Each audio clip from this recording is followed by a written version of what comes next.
ती स्त्री आहे म्हणून मी दर्शन देतो. तो माणूस आला सांगायला, बाई तुम्हाला प्रवेश नाही आतमध्ये. म्हणजे का नाही, त्यांचं दर्शन मला का घेता येत नाही? गौरांग प्रभू संन्यास, गौरांग चैतन्य महाप्रभू, चैतन्य महाप्रभू यांच्या दर्शनाला मीराबाई येते. ती पण अशीच पागल आहे. आणि पागलांचा धर्म ध्यानात घ्या, शहाण्या माणसांचा नाही.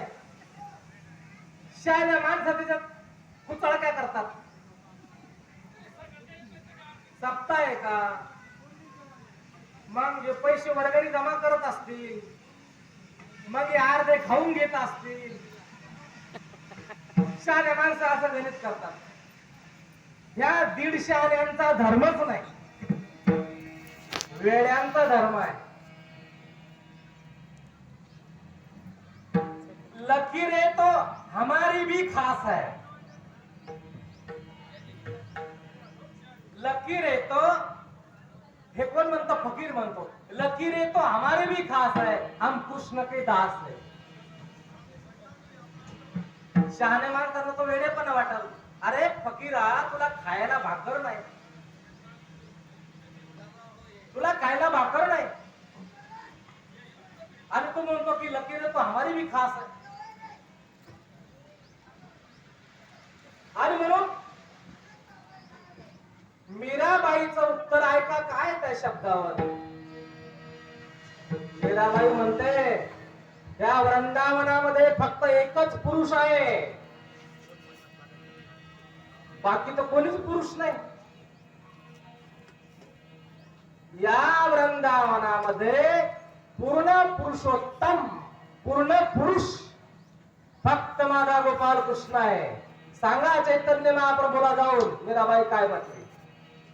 आणि जेव्हा दूत गेला सांगायला चैतन्य महाप्रभूला, चैतन्य महाप्रभू ती वेडी मीराबाई काय म्हणते, वृंदावनामध्ये कोणीच पुरुष नाही माझा गोपाल कृष्ण सोडला तर.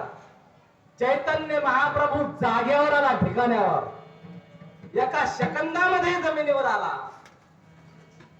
अभिमान, अहंकार, आपला अनुशासन, नियम सगळं सोडून दिला आणि पळत आला आणि मीराबाईचे पाय धरले. एका परमात्म्याशिवाय, परमतत्वाशिवाय, ईश्वराच्या अधिष्ठानाशिवाय जीवनामध्ये काहीच नाही. अरे अरे मानसा तू वेडा का थोडा, देवा पुढे माणूस पाला पाचोळा, देवा पुढे माणूस पाला पाचोळा. हरे हरे मानसा वेडा की खुला, हरे हरे मानसा वेडा की खुला, देवा पुढे माणूस पाला पाचोळा, देवा पुढे माणूस पाला पाचोळा. आणि मग मीराबाई एका भावुष्यामध्ये जगते. मेरा तो गिरधर गोपाल दुसरा ना कोई. माझा फक्त गोपाल कृष्ण, दुसरं कोणीच नाही. तो कोण आहे? तो माझा पती आहे.